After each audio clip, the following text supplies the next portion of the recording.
So a late one, but never late. Excuse me, better late than never. Um, the Utah Jazz have started their slide again. This time, losing to the Phoenix Suns, first game of the NBA Cup for the season for them. Um, Sucks, but I guess it was inevitable. Uh, we're really close to my overall prediction for them in the first 10 games, 2-8. I guess I'm gonna have to make a video talking about my prediction for the next 10 games. Because at first it looked like they weren't going to get it. Then they ended up catching the Spurs sleeping on the back half, and things got a little bit better from there. But we saw some pretty productive minutes from a lot of people. Nevertheless, this was one of those games where things did not look the way that I expected them to look. I'll say that. It was good logic. He said, I'll say this was closer than I thought. Most definitely, especially the way things were turning out in the first half. Now, of course, only outscoring them in the second half by 7. I think we tied 33-33 in the fourth, but won the third quarter 30-27. It was still overall a pretty solid showing. Um, Even if we talk about how we shot from 3 point range, it was pretty good. On 38 attempts, hit 15 of them. That's 39.5%. Now, again, we gave up 46% shooting 18 of 39. So not better defensively, right? They shot 50% for the field, 43 of 86. We shot 48.9% at 45 of 92. So it really just came down to a battle of who's going to hit the most buckets, and we did not hit the most buckets. Um, they also had a significant number of free throws by comparison to us. We only had 9. We were 7 of 9. They were 16 of 22. Just something of note there. Obviously, because the score was within what was it? Was within 8 points. Was within 10 points. That free throw disparity probably looks a little bit more stark in comparison. Then, to be honest, with that, obviously, without Kevin Durant and what's his name playing, uh, center. I can't remember his name off the top of my head. With them being down 2 starters, this probably also was affected by that and the fact that the game was able to be so close. Bradley Beal going 8 of 15 from the field, 4 of 7 from 3, hit all 4 of his free throws, 4 assists, 3 rebounds, 2 steals, a block, only forced to 2 turnovers. As a matter of fact, they only had 8 turnovers as a team.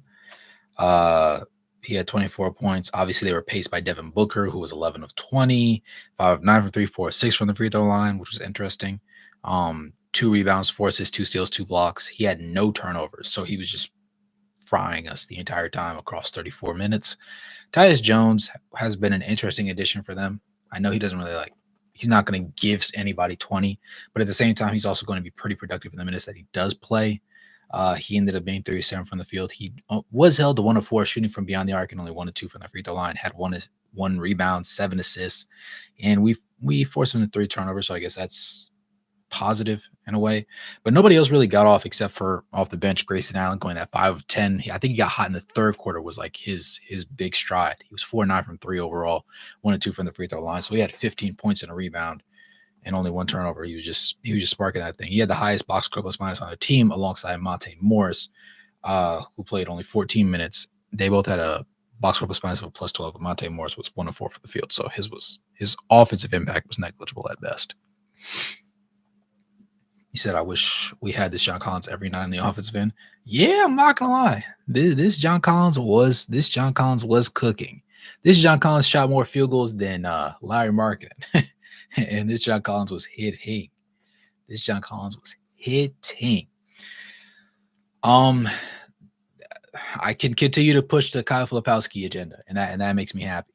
Now, Cody Williams in this one, 15 minutes, 0 of 2 from the field. I'm not going to sit here and say that we should go ahead and make that switch, but I'm also not going to say that we shouldn't make that switch. I kind of like the 15 minutes that we're giving him. If he's super productive in that time, then play him some more minutes, play him to 20, 22, 24 even. But if it's not there, don't force it. Just go ahead and spread it to some other people. I like that approach. I think Bryce Sensabaugh has been getting the short end of the stick, and I wonder if it's something that's going on in practice or if they just genuinely think that Cody Williams deserves more minutes than him because they're both young, and I guess you could argue that Cody Williams is expected to have a higher contribution long-term. But right now, to me, Bryce, at the very least, in the minutes that Bryce has played, He hasn't gotten a start yet this season, despite injuries. He hasn't had any major minute things. I don't know. Maybe it's I don't know. I don't know. Maybe Bryce defensively just it's too much to bear in a starting lineup right now. You said problem is Cody has a lot of scores around him on that lineup. Also true. It's interesting that it's also kind of hard to evaluate Cody sometimes because he doesn't really get a lion's share of shot attempts. Now, some of it you could say, okay, what if he decides to chuck as soon as he gets the ball? But at the same time, it's kind of like that's not him and him understanding his role and stuff like that. Defensively, he's not looking bad. The instincts are definitely there. We see them. His frame prevents him from making certain stops and absorbing contact the way that we expected him to. Like we expected that struggle though. But I don't hate it. I don't hate it. Looking at our numbers, you obviously have Lowry going 7 of 13 from the field, 2 of 5 from 3. He was 1 of 2 from the free throw line. He only had 2 free throws today, which goes to show how few we got. He had 2 rebounds, 5 assists. So he's continuing his trend. Last game, I believe he had 4. This game, he had 5. So this was good for second on the team. And I don't know if this is something we can expect going forward or like how this is like working into his game. He only had 1 turnover, by the way, as well, along with him like dishing the ball just a little bit more. 17 total points. His box score plus minus was surprisingly negative, though. In his 31.5 minutes, he was a -9. Cody Williams was a 0 in his 15 minutes, by the way. John Collins, obviously the star of the show today. 12 of 19 from the field, 3 of 6 from 3, 2 of 2 from the free throw line. He had 10 boards, 4 of them being offensive. He also had 4 assists, which was tied for third on the team. And then he had 3 steals, a block, only 2 turnovers, and a total of 29 points. The box score plus minus was only a +1, so not anything gaudy on that aspect from it. But overall, still solid. Coleman Sports, you said John Collins and Kyle Game wish Johnny and Cody played together and made their shots. That's very reasonable. That's really reasonable. That's not gonna lie. Colin Sexton did not have a great shooting night tonight. From 3-point range, he did, but inside the arc, he did not. He was 36 from outside the arc, and 5 of 14 overall, meaning that he was 2 of 8 inside the arc, which is not Colin Sexton-esque, but it was there. 2 of 2 from the free throw line. He had 5 rebounds, 3 assists. He had a steal and only 1 turnover, so that was good. Not extremely turnover prone. Even us in this game only had 10 turnovers total. So that tells you something because most of our games we're staring down the barrel of 14 to 16, which obviously isn't going to win you many games. But being able to efficiently get the number one, shoot the ball 92 times, shooting 49% from the field, and then only turn the ball over 10 times is pretty good for this Jazz roster. I don't hate it. I don't hate it. Like, I enjoyed watching the game for the most part. Chris, what's good? You said, is Utah the new Pistons?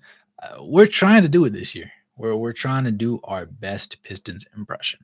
Never seen anything like it before.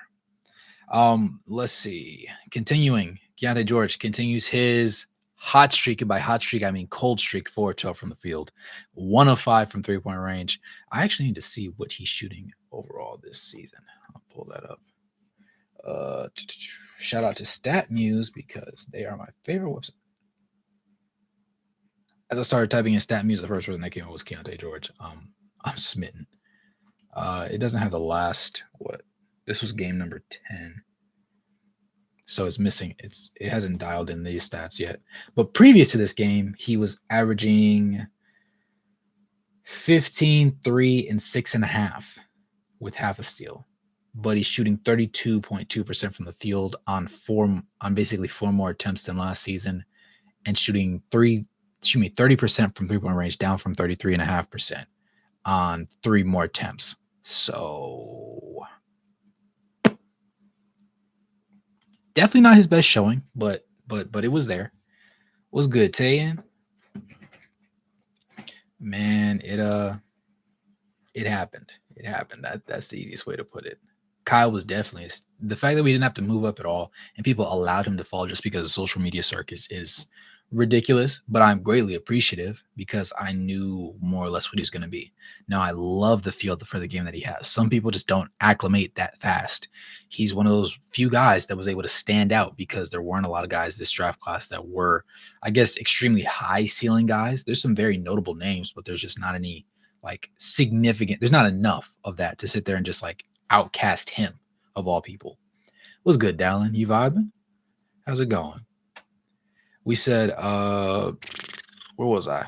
I was talking about Keontae George. Like I said, 1 of 5 from 3-point range. So all his percentages are going down after this game again. Missed the one free throw he attempted, had 5 rebounds, 4 assists, only had 1 turnover. So that's a positive. 9 points. Box score plus minus was a 0, just like Cody Williams. And then looking at the bench, we have Jordan Clarkson, 6 of 14, 4 of 9 from 3. Acceptable numbers. Definitely better than what we were seeing from him last season on a consistent basis. His 3-point percentage, I believe, should be a lot more serviceable than it has been in the past. 5 rebounds, 8 assists, 2 steals, only 1 turnover, 16 points. Nobody's going to really talk about it because he was a box score plus minus of a negative 11, but he was efficient enough from 3-point range in the field overall. Had a decent number of rebounds, had a high number of assists. He led the team in assists with his 8. And then the fact that he had 2 steals and only 1 turnover, I really enjoyed that. If we're talking about playing him and trying to offload him to another team or a contending team or just a team that needs a 6-man score, though, this is a type of game that he needs to have because Showcase is really everything that he can do, the culmination of things. Now, it wasn't like he shot, 52% from the field. He was 4 of 9 from 3, but that means that by default he was 2 of 5 from inside the arc. But that's not bad. That's not bad at all. You said, oh, Dallin, you said you think they should tank and try to get Cooper Flagg. I respect the Cooper Flagg desires. Really, any of those guys 1 through like 6 or 7 on the draft board looks really good to me. So as long as we land in that draft pick area, I'll be content. I personally, as from a player overall, the best player in this draft class to me at the very moment is Ace Bailey. The aggression that he plays with is a little bit different from the way Cooper Flagg plays. And of course, they're in 2 different situations. So that's part of it. But I enjoy watching Ace Bailey go after it a lot more. Now, I wouldn't be mad, obviously, if we got the number 1 pick and they were like, oh, you know what? We're going to capture the flag. We're going to capture the flag. We're going to capture the flag. I'd be perfectly fine with that because we do need the ideal wing to put in the game alongside Lowry and them. So I would definitely be content with that. I'm not going to lie to you. His best attribute is he shoots when he needs to shoot and passes when he needs to pass. I would agree with you, Tatum. Yes. Utah Pistons. All this because we are going to get it because we want. Now, if I'm not going to lie, if all this happens, right, like the Utah Jazz are a bottom 3 team in the league this year, and they end up with like pick 9, please don't ever tank again. The odds were, in fact, not in your favor. Just hang it up. Tanking is not for us. Which in the back of my mind, it's something that I definitely think can happen. But it hasn't happened yet, right? So benefit of the doubt until proven otherwise. Plus he hustles. But the game was good. Yeah, the game was pretty solid. I didn't hate it at all. No, we will get 11. If we get 11, I'm gonna that would floor me. Don't tell me about Kyle's box score plus minus. Johnny's weekend. Do you tracks the whole lot? But listen. The box score plus minus doesn't really matter to me when Kyle's on the floor. Well, right now, there's like games like today, because of the efficiency. You can't teach shot selection. You can't teach patience. You can't teach efficiency. Either you have it or you don't. You can give them quality reps until they probably it gets through their brain, but you can't really like force that into somebody. This doesn't work like that. And I'm happy to say that Kyle looked really good today. I know 2 games ago when Lowry first came back, he played like 4 minutes, had nothing going on there. I don't think he should have been cut down that much, but it happened. Then last game he played like 24 minutes. So this game was still on that same range, 23 and a half. but he did the most with it, and I love it. Johnny in his 13 minutes, his 13 and a half minutes was 0 of 2 from the field, 0 of 2 from 3-point range. Um, Understood that, tonight wasn't his shooting night. He missed his 2, and he said, I'm not gonna miss 4, 5, 6. I'm good. Had 1 rebound, 2 assists, no turnovers. Box score plus minus was the worst on the team, ironically enough, at a negative 12, just because he didn't contribute anything scoring wise. And defensively, he's not the greatest defender. So by default, most lineups with him on the floor are going to get cooked if he's not hitting his shots. He's kind of like Grayson Allen in a way, but I might argue that Grayson Allen's a little bit better of a defender. Also, Grayson Allen hit most of his shots today, so there's that. But I'm not a Juzang hater at the very moment, just yet. Also because like we're hoping to lose games, so I guess it's slowly working my brain. It's rotting me. But like I said, Kyle Filipowski, 7 of 11 from the field, 2 of 4 from 3-point range, 2 of 2 from the free throw line. He had 6 rebounds. Only one of them was offensive, but 6 rebounds nevertheless, 2 assists. He had 2 blocks, only 1 turnover, 18 points.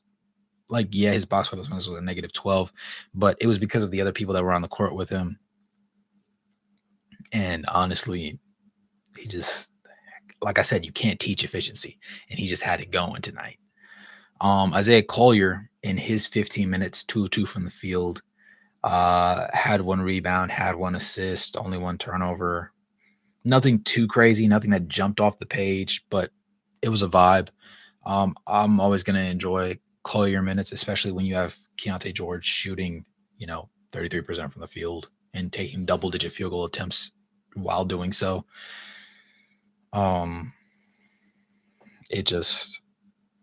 Isaiah Collier looks like a refreshing change of pace sometimes for me personally. Like I said, Bryce Sensabaugh only got 10 minutes of action today, all of them from the field. He had 2 rebounds, 1 turnover. Box score minus was a 0, so nothing really coming there. And then Drew Eubanks in his 3.5 minutes, enjoying some time against some old foes, 2 of 2 from the field. Had 2 boards, 1 assist, no turnovers, 4 points. Box score minus was 0, so again, nothing too crazy. Patty Mills got a DNP in this one, as well as Svi continuing.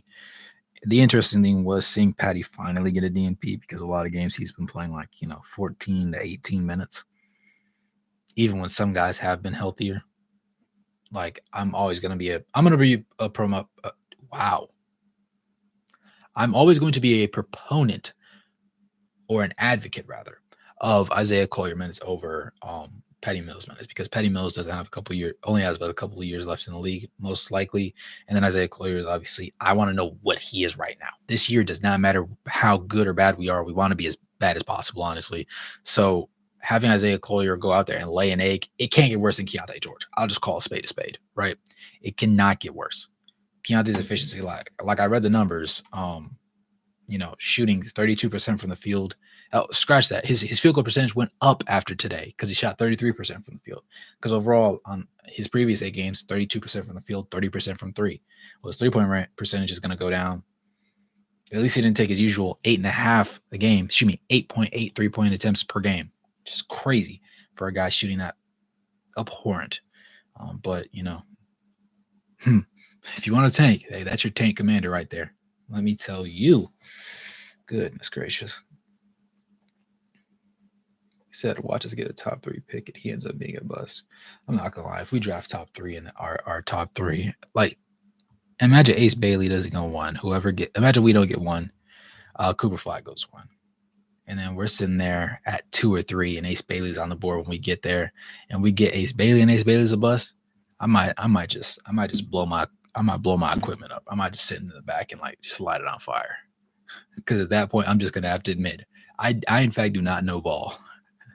In fact, VJ Edgecombe, pretty reliable. A lot, 1 through 6/7, maybe if you want to go as far as 8, they all look like pretty comfortable players. They all look like they're pretty reliable. You know what they are and what they aren't, basically. And at the next level, if they continue the trend as it goes, it would make sense that some of them would be stars, some of them would be cornerstones, some of them will be very high rotation role players. So, but of course, like I said, as there is with any players in any draft, busts do happen. It's just part of the game. It would suck if the one year we finally like committed to the tank, it happened, but can't rule that out. This is the Utah Jazz, after all. I love when Kyle shares the floor with Kessler. Kyle's really good at assisting with him and also getting to the rim himself. I would agree. I would definitely agree. Too bad Kessler has hip soreness randomly. Yeah. I wonder who decided to come up with that. Because I recognize like he hasn't had his rest game yet, right? He hasn't had his ability to just, not be on the floor. And anchoring a defense where everybody just like gets cooked and then you're there as backline help probably gets tiresome. I'm not going to lie. And after what, you know what? I know where this hip soreness came from. Anybody that saw the Oklahoma City Thunder play the previous night when Chet went to, I forget who he was jumping with, but he jumps, gets, full on body to the chest. And, Chet's featherweight, falls, crazy hip injury. I think he's out 8 to 10 weeks. Maybe 6 to 8 weeks. I think it's 8 to 10 though. But, maybe just watching that, if you're Walker Kessler, or if you're the training staff for the Utah Jazz, you're like, let's sit Walker today. Let's sit Walker today. And, 9 for 10, 90% of games, Walker's walking on time. Like Clarkson's finger 2 years ago. Yeah. 32 and 20. Mm-hmm. As a glass half full type, at least our rookies are doing well given when we drafted last year. Imagine sucking last year and getting Sar Rishashar. I'm not gonna lie, Rishashar isn't bad. Now Alexander Sar, all right, let's put it this way, right? Let's put it into context. You know what? Let me pull up the numbers before I sit there and state a random opinion. Alex Sar. Because I know Alex Sar is bad because even in Summer League, he was bad. You remember that first game? He shot like 0-15 from the field. That's really hard to do in Summer League. All right. We are looking at Alexander Sar now, and he is putting together some lovely numbers, right? 9.2 points, 6.2 rebounds, 2.2 assists, half a steal, 2.4 blocks, though. Shooting 33% from the field on 10 attempts and 18.6% from 3 on 5 attempts.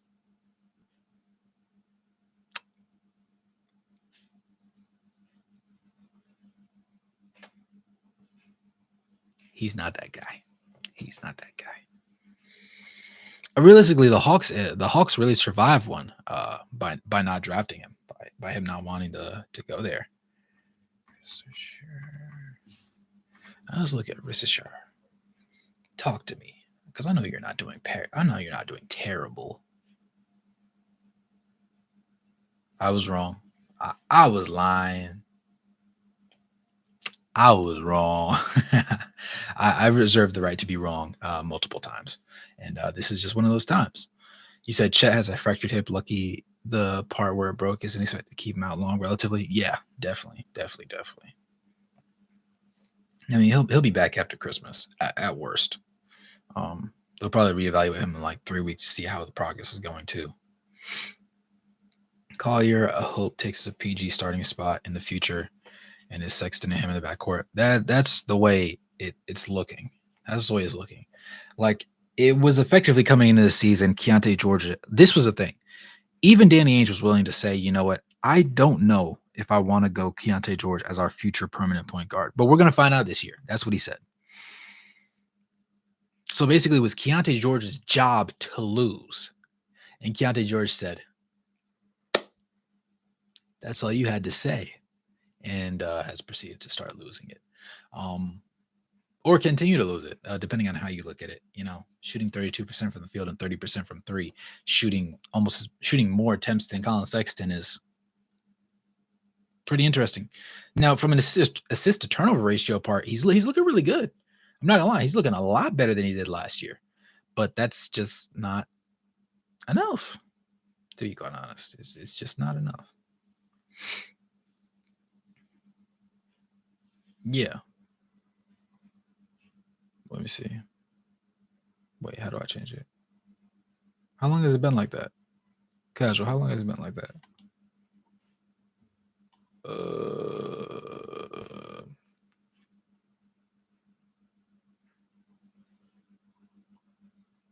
can I change it while I'm live, or is that not something I can do?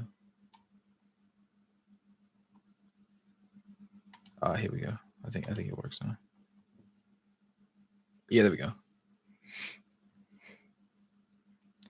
We said,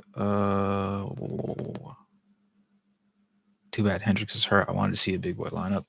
I was looking forward to seeing that length on the court. I'm not gonna lie. I was looking forward to it. Hendricks, Collins, Flip, Lowry, Sexton. That would definitely be interesting. Collier shows more drive to make it. Yeah, he's more intentional what he does, and he's more decisive. His brain sees the floor as a point guard would. Keontae's brain doesn't really do that.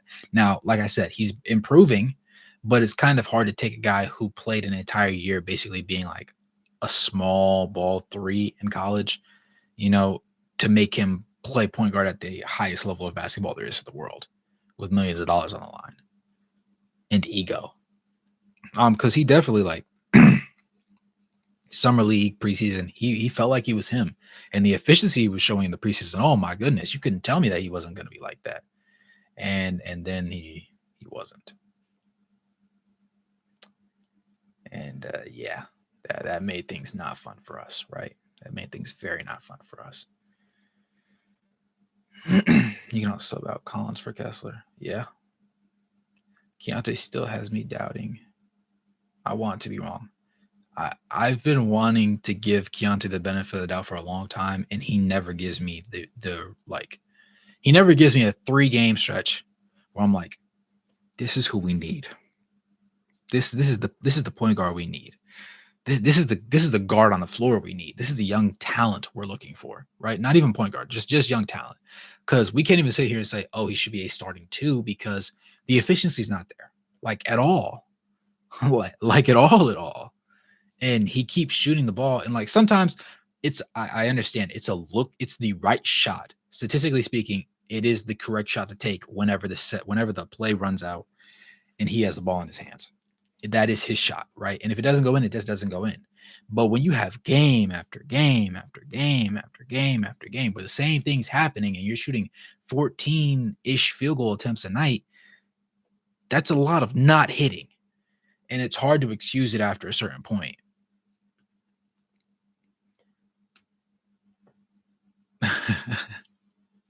I appreciate that, Tay. Yes, sir. There's Monty. How's it going, Monty?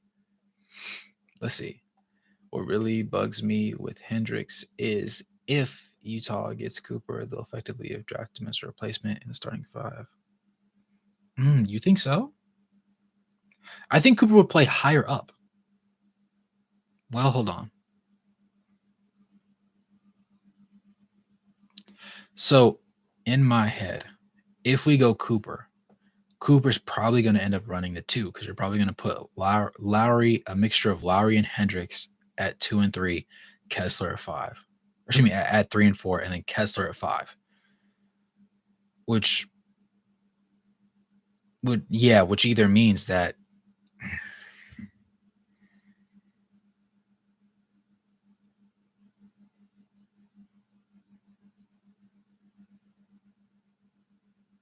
yeah. That's a good point. I would love to have both of them on the floor together, just for the sake of length and everything. And then I'm still a Sexton believer, as everybody knows. If I could go Sexton at the 1, Coop at the 2, Lowry at the 3, Hendricks at the 4, what's his name? Kessler at the 5. Defensively, I would love that because then even if Sexton is effectively outclassed defensively, there's a ridiculous amount of length on the floor, and everybody else is 6'9" and up. But again, even if you don't love Sexton as the 1, and let's say Isaiah Collier really takes that stride, that next step forward, then probably rookie year Coop could work in and split games with Sexton, similar to how Clarkson and Sexton did. Was it last year? I would just love to have them on the floor together. But you definitely raise a good point because knowing the way that things will go for us, we'll probably end up having Cooper be that replacement person, slide Lowry down as the four, so to speak, and put Coop at three. But I would love for them to be able to share the court together. I'm not gonna lie. I'm not gonna lie. We said how's this a crazy stat? Marketing shooting 42% from three, elite. That's field goal percent. Yes, I did peep. His field goal percentage is only 36. I don't know how it's even possible for a small guy, but much less a 7-footer. So he's taking a large chunk of shots that he doesn't usually take. Like a lot of his are going downhill. It's not necessarily lob attempts. It's not necessarily just catch and shoot from the mid range. It's a lot more dribble pull-ups. And I actually need to start looking into the numbers from like his one dribble, two dribble, and then 3 to 4, and then 5 or more dribbles going into a shot. Because that and then him overall driving downhill are the things that are tanking his field goal percentage overall. Because he takes probably like let me look this up to see his number of attempts real quick before I mislead anybody. Okay, so right now overall he's shooting 12 and a half, almost 13 field goal attempts, which is actually the lowest that he's taken in Utah. Now, granted, only 6 games, right? Only 5.5 of those are from 3-point range. So less than half of his overall, considerably less than half of his overall field goal attempts are from 3, which also stands to reason why his overall numbers aren't hitting the way that they usually would. I think it'll normalize. I don't think he's going to shoot his usual 48, 49. What did he shoot last year? Yeah, 48, literally. He shot 49.9 his first year in Utah. Last year was 48 flat. So I don't think he's going to shoot up there like that. Still going to continue his elite 3-point shooting. His numbers will definitely normalize, though. I definitely expect him to at least get up to around 45-ish%. Because, again, he's only played 6 out of the first 10 games. So there's a substantial period of games where he can still just do stuff and ball out. Keontae, given a year or two build up on bench to play 6-man might be his best route to success. At this point, I'm definitely inclined to believe that logic. Definitely. 3-game stretch, exactly right. Hasn't shown it. Bingo. Not gonna lie, I saw an opening to our summer league game and I thought it was gonna be way more fun. Yeah, I'm not gonna lie, Chris.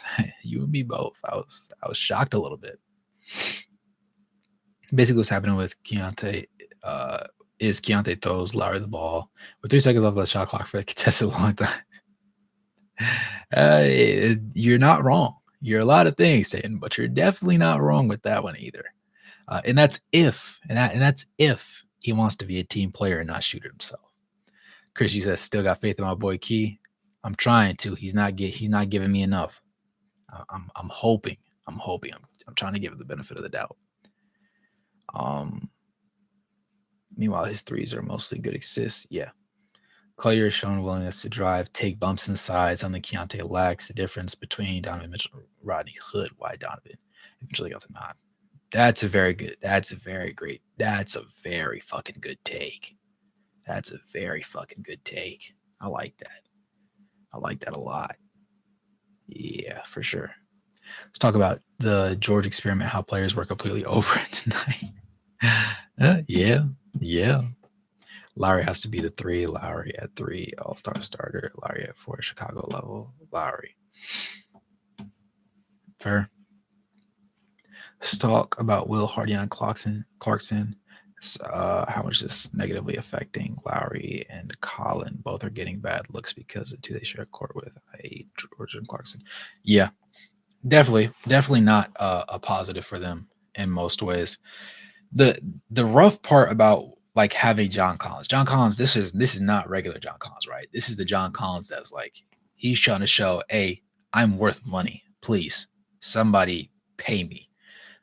Right now it's the Utah Jazz, obviously, and he doesn't seem to have a negative feeling towards Utah at all. So I think I'm inclined to believe that he would be fine finishing out his contract in Utah. The issue is it kind of gets in the way of the developmental paths of some other guys. And then you have Obviously, Jordan Clarkson, who's on the tail end of his career, and the efficiency is not just there. He's not the same six man that he was when he won the Six Man of the Year award. He's a very far cry from it. He doesn't do enough as a team player. And I guess like him trying to pass the ball more like a game like today, where he has 8 assists, 8 assists, only 1 turnover. Like it looks good on paper, but in practice, there's a reason he had a box score plus minus that was a -11. Defensively, you can't just sit there and wipe away all the things that he does not choose to do. Navigating screens is something that he really doesn't do terrifically well, and his closeouts are a little bit shoddy sometimes. He's not the worst defender I've seen. I've definitely seen worse, but at the same time, you're trying to find a way to ship him out. Just calling a spade a spade. You're trying to find a way to ship him out, which requires you to play him long enough to where teams say, "Oh, last year was an anomaly. He's actually still a pretty solid scorer. He can still give you 15 points if you play him 28, 30 minutes off the bench. He's still going to shoot a decent percentage. Oh, he can pass the ball too. He rebounds decently. He's not going to be super turnover prone. Okay, maybe he is worth that, 13, 14 million dollars a year. That's a pretty reasonable take to have. But coming off of last season, his trade value got flushed down the toilet because bro, you're shooting career lows and shooting about 14 field goal attempts a game. What are you doing? And that was something that had to be corrected. But the only thing to do was to give him opportunities this year. And I think the first 2 games that he played were not great. But since then, he's kind of leveled out, and if he has a bunch of more games like this, I could see him getting moved in the next month and a half, right? Shooting 40% overall this season. What is he shooting actually? Let's not just quote this game. Let's talk about overall. All right. Overall this season, he's giving us Never mind. I have been bamboozled again. The turnovers are down, though. He's down to 2.3, down from his 2.7 last year. But in his 7 games with 2 starts, he's averaging 24 minutes, 14 points, 3.5 rebounds, 3.5 assists.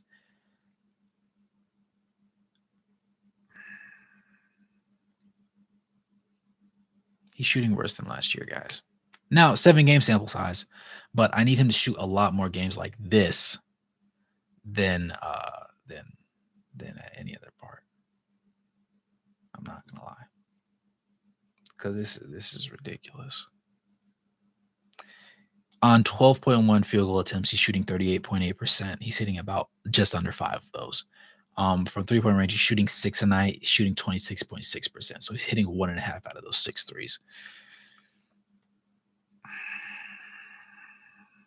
He needs a lot more games like this, because not only does he need to level out his percentage, he needs to get back to that at least 2022, 2023 Utah Jazz version of himself, where he was averaging, that was actually a career high in points for him that year, 20.8. Shooting 44% from the field, 33% from 3. So the efficiency has never jumped off the page. It's been just absolutely incredible.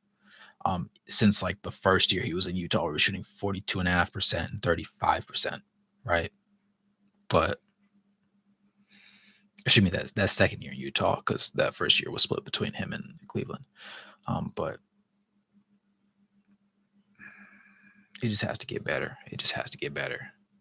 Unless he just doesn't want to go anywhere, in which case we could just Patty Mills him. I'm not opposed to that.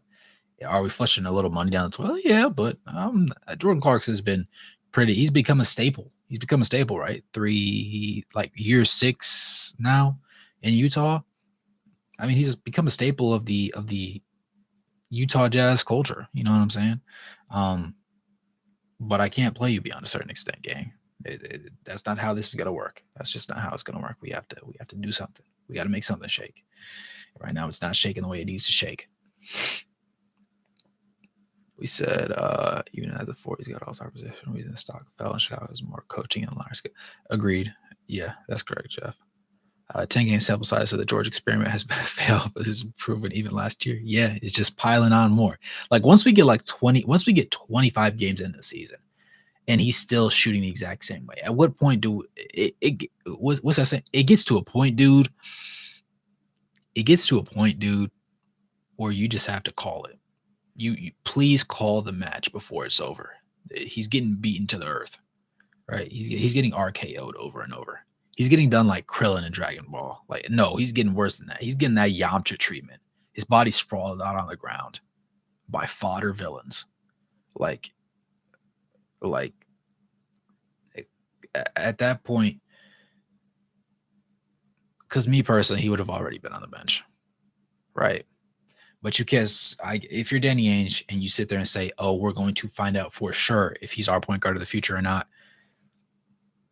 you don't need more than 25 games, right? Last year, Jordan Clarkson didn't get 25 games to prove how cheeks he was. He had 14. I think he started the first 14 games of the season, and they finally went Colin Sexton's way, right? So maybe around the 15 game mark. I mean, the excuse is going to be, oh, well, we don't want Colin Sexton to play the point guard spot, or, well, Isaiah Collier just came back from injury. He needs to get reacclimated. Yeah, he had that one start, but that was just one game. Like, there's going to be a million excuses. But, like, I think 25 games is the cutoff to where it's like you objectively can't look at a fan in a press conference. You can't look at the media in the press conference and legitimately sit there and look at me and say, yeah, he still could be our starting point guard of the future. You're kissing away a third of your season.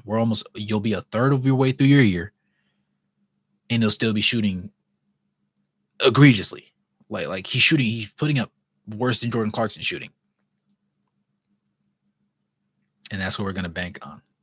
That sort of thing just doesn't sit right with me. But I think 25 games is like, I think 25 games is the point where it's like they cannot make any excuses. It's not like a thing. Like right now, you could be like, oh, he has a phantom injury, da da da da. You get 25 games in, 25 games of action, and you're still not hitting, brother, you're not gonna hit. I don't need to see any more. I don't. Respectfully, of course. But I just don't need it. But, who's to say? Who's to say, right? Because we're supposed to tank this year. So would I be surprised if he played more as a starting point guard? Not at all. Not at all. We said, Tan, you said I was saying that's why his 2-point percentage is lower than his 3%. Yeah. Hardy's also been forcing Colin to defer to Clarkson when they're on the court together, watching the sideline trying to figure this out. Hardy is condoning this. Not John. Yeah, Colin Sexton. Yeah. Jazz thinking playing Clarkson over the past 3 years still hasn't been able to trade him. Should tell him maybe he's not a good idea. The thing that irritates me is we could have moved him, like, I think it was like early, a little bit before midseason last year. And they didn't like the deal that was on the table. So they held on to him. And they were like, you know what? The stock's obviously going to go higher. We're going to be able to get rid of him. And it didn't happen. It didn't happen. And now we're sitting here with an aging asset who, when he has a peak, term at the clock game, it looks great, right? It looks great. But when we're costing guys that are hooping, like you said, Sexton, for example, to defer to him just for him to get his numbers up, and he's a little bit hampered by an injury that he had earlier on and everything like that, bro, just sit him out until he's ready to play, because at this point, we don't need him getting in the way, right? We don't need to force him to play when he's injured. We have rookies. We have second-year players that need to step up. Bryce Sensabaugh is sitting there itching at the end of the bench. I guarantee you, Bryce Sensabaugh, if you give him how many attempts? A little over 12 attempts a game, he's not going to shoot 38% from the field and 26% from three. It's not happening, right? At the very least, for me, from what I've seen from Bryce Sensabaugh in limited minutes, I don't think he's doing that. But it's coming to a point where, like, but we're tanking, so I have to keep saying that, because if I don't keep saying that, then I'm going to hold us to the standard of a actual organization that wants to win basketball games, and that's not what we are this year. And I got to keep saying it, so I remind myself. I actually really like John Collins for the Jazz, but yeah, hopefully do get something for him. Yeah. I don't hate John Collins, but for 20, what is he, 24, 25 million this year? It's the value's not the same. Defensively, it's definitely night and day from when we first brought him in at the beginning of last year. But it's just not enough. It doesn't even touch like Walker Kessler status.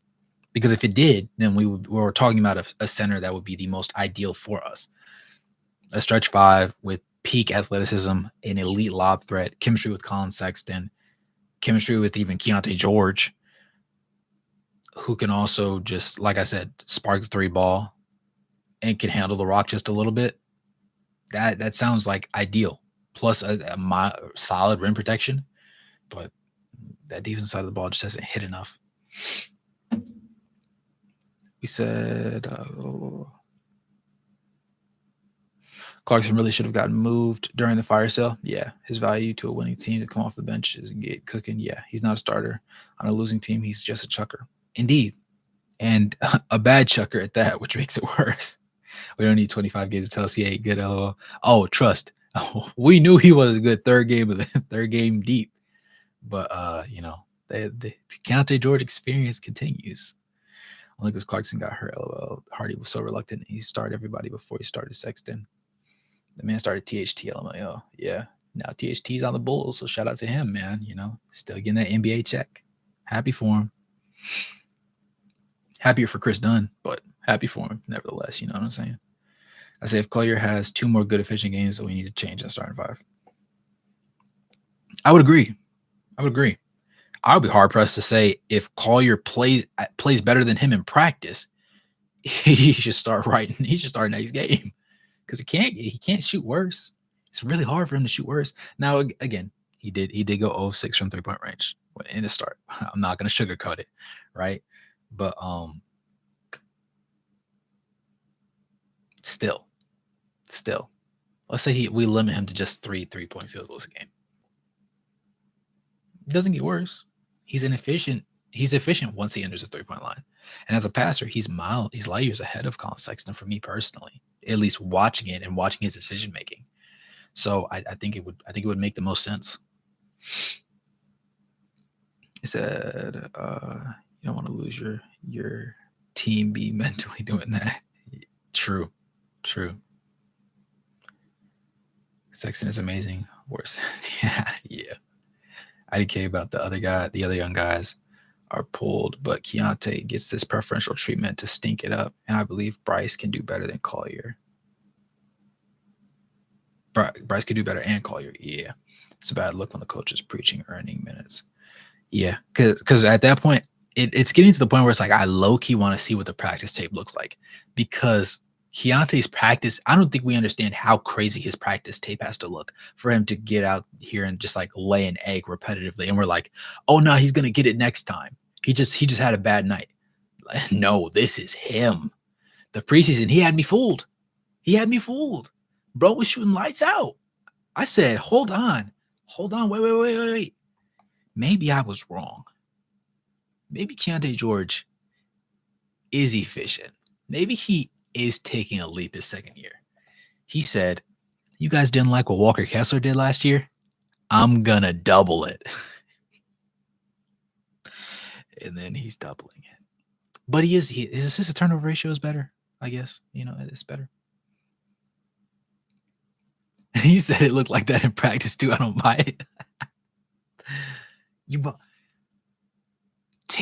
a Keontae George. You bought a Keontae jersey instead of a Lowry jersey?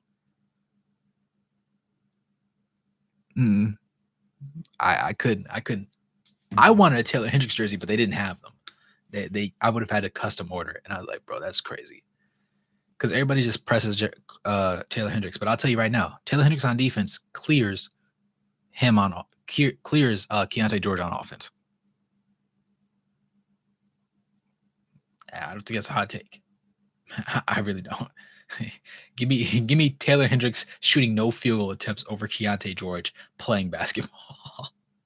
Now I'm glazing a little bit, but I mean, it's not that crazy. It's not as crazy as it should sound, right? That doesn't come off the tongue as crazy as it should be. Um, he said, "I miss when we used to let Kessler short 1-3 a game." Yeah, man, from the short corner, even if it didn't go in, it was nice. It was a nice little experiment. Loki should be trying to trade George. He's running on a short leash. He's running on a very short leash. Because now it looks like we're force feeding him, and that's the last thing you want when your guy's not a star player, right? You force feed guys like LeBron, you force feed guys like AD, you force feed guys like Jokic, you force feed guys like Shea. You don't force feed your rookie and second year point guard if they don't have it. If they're not the hot hand and they've never been the hot hand, and you keep trying to force it, it's kind of like trying to put a block into a triangle passageway. It just won't fit. That's all. They got all the players' jerseys in the Utah Jazz shop. Ah, fair, fair. Um, I will be, I will be partaking in it. And get this investment in a light lottery pick who never ran point and never been efficient. That, that's what I'm saying, man. There has to be something. There has to be something. I don't know what it is. I don't know what he's done. What like I don't know. That practice, that practice footage has to be crazy. There's nothing else. There's no way, bro. There's no. Hold on, because I gotta go back and look at these numbers again, dude.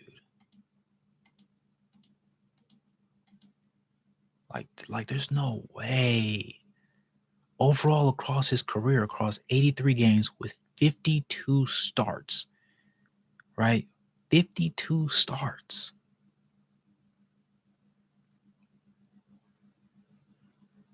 11.2 field goal attempts, shooting 38% from the field. 32.9% from three-point range on 6 three-pointers a game. Now, I'll say his assists have definitely been better this year. 6.4 to 4.4 from last year, night and day. But his turnovers are also up. 3.3 to 2.5, right? It gets to a point, dude. I don't know. They got to be trying to trade, dude. I don't know what it is. I genuinely have no idea. Before I knew he was ass, before I knew Larry would.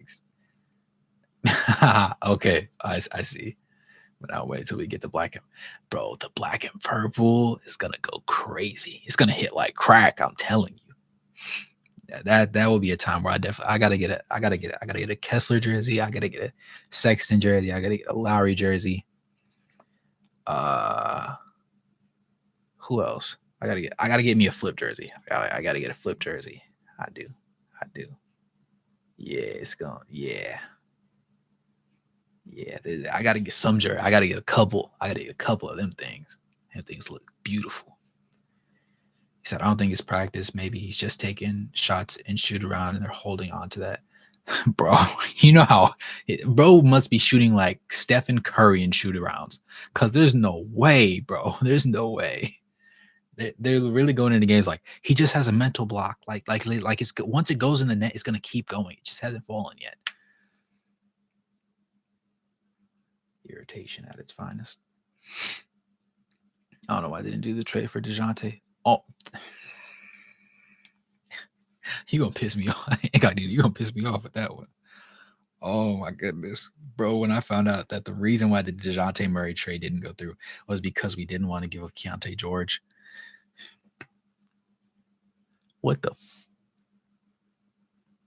excuse my language, but what the fuck does Keontae George do right now that where he's better or equivalent to what DeJounte Murray was at any point in his career? DeJounte Murray, how did he get minutes when he was a rookie and a sophomore year player?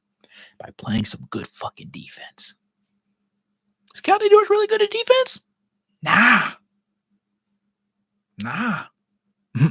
Not at all. If you want to be a numbers merchant for like big name numbers, half a steal and 0.1 blocks. I'm not getting off to that. That doesn't brick me up. Offensively, he doesn't shoot serviceably. He doesn't shoot league average. He doesn't shoot limited shot attempts. He's not an elite passer. He's not even an above average passer, arguably. We're trying to teach an. He's not even an old dog. He's a young dog. We can't even teach this young dog new tricks.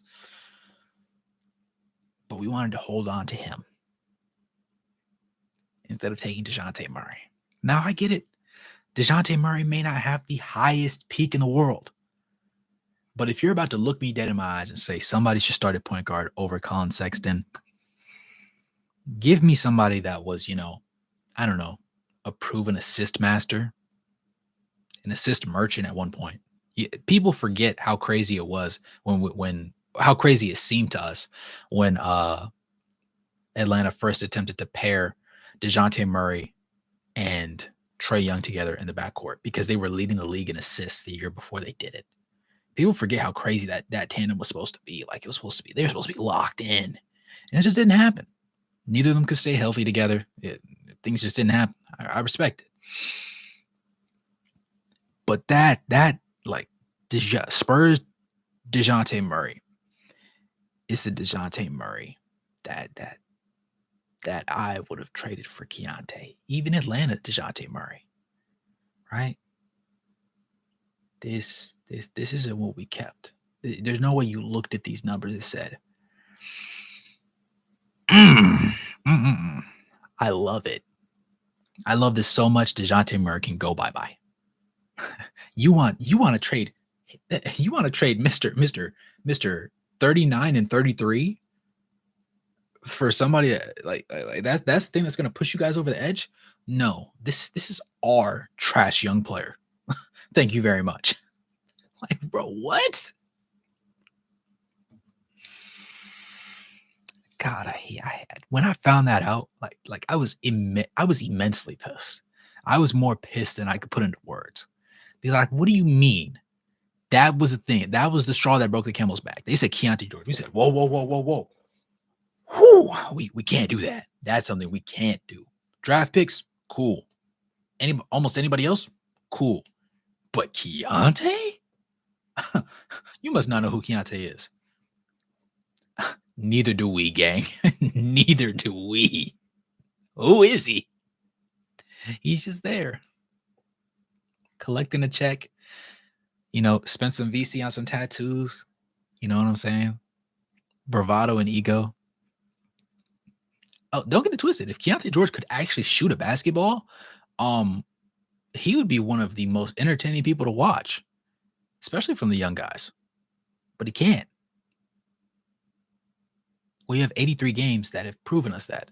Imagine he starts until like 28 games in. Then we'll have 100 games of ass. We'll have 100 games of cheeks. At any point, you can access it. 100 game sample size of cheeks.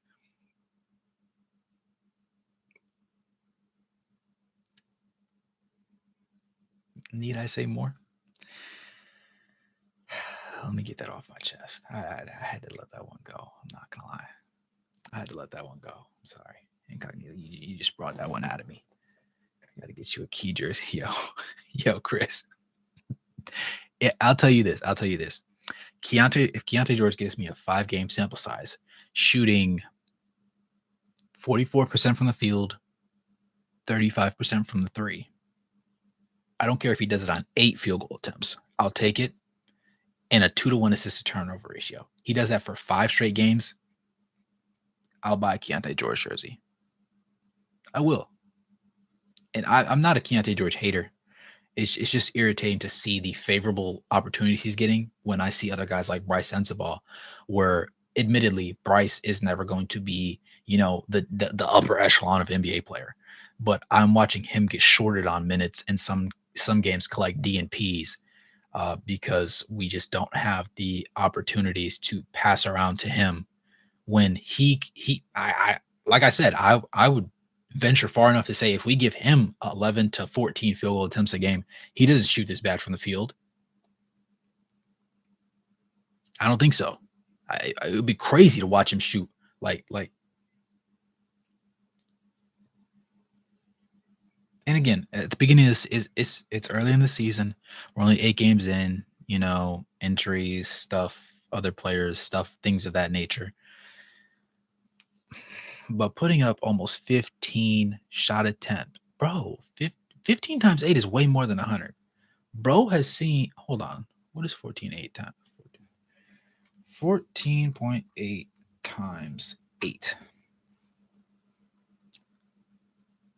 That math doesn't even work out. We'll call it 118. So bro has seen 118 shot attempts that he liked or just wanted to take. And he only hit 32% of them. What does that tell us about his decision making skills? What does that tell us? We're only 8 games in, brother. Golly. You said wait till trust. All right.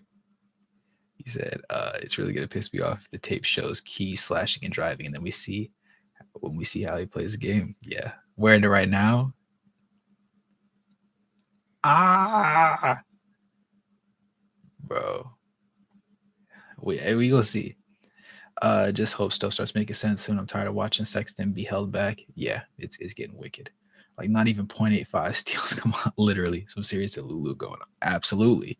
I said last year we needed DeJounte. Like every live stream, me and you were in tandem. Every time I read that comment, I felt that in my soul, Tatum. 100 games of ass is crazy, bro. That's all I'm saying. 100 games. A whole 100-round clip, and you miss every bullet.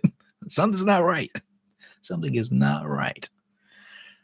You said if you're gonna take your best guard off ball, it better be a damn good passer, not an incompetent one. Exactly. Wait till late December, early January to know. You know what, Chris? You are one of the consistent Keontae supporters in my chat. So out of respect for you, we're gonna see how he's looking late December. We're going to revisit this. We're gonna revisit this, and there will be a you know what? There will be a probably not Christmas Day, but there will be a Christmas time-ish video. We're gonna do a Christmas time review on Keontae George thus far. And if by Christmas time he's still doing this,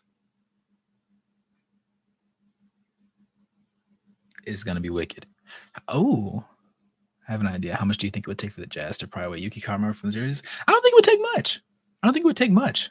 I've actually I watch B League basketball from time to time, so I was familiar with Yuki before he obviously came over here. But I'm glad to see him with the main roster. I know he's not doing anything super crazy, but I would love to see some.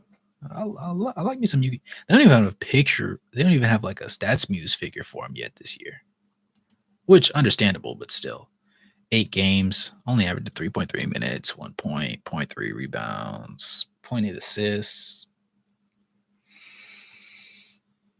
Hey, he's out there though. I'm not gonna lie. 5'8", 160. Bro's 23. Okay. Let me find out. Nice. Put a smile on my face. You said 2 seconds, maybe a second in this second swap. Yeah, I could see that. I'm absolutely taking Key to court. I'm holding him accountable. Somebody got to do it. Johnny Juzang in a second. Hey, if we can, if in today's league you can do Josh Giddey for Alex Caruso straight up and create one of the most devious defensive tandems across basketball for OKC without giving up any of their draft picks, I think we can do Johnny for Yuki straight up. I'm sure because Johnny's a shooter, right? He's a great shooter. So ship him over to the Grizzlies. He can play with Ja. Ja can get his assists up, work off ball with Johnny in the corner. You know what I'm saying? Spot up Johnny. And it'll be a Yuki. I think that's pretty fair. I don't think that's crazy. I think the mountains in Utah would remind Yuki of home. The scenery in Utah while not obviously 1-for-1 with Japan, is probably one of the most enjoyably similar from a state to state basis in the United States. So it wouldn't surprise me. I would be fine with that. I'd be fine with that. Because what are we playing, Johnny, right now? Because Yuki's playing like what I said, 3 minutes a game. So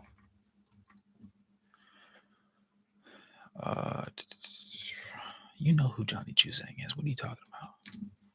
I shouldn't have to put a space in between his name for you to recognize him. Yeah. Johnny's playing about 17 and a half minutes a game. 7.8, he averaging 8 points, 1.7 rebounds, 0.7 assists, 0.7 steals, shooting 48% from the field, 42.9% from three. Like that's I think that's a 1-for-1 material.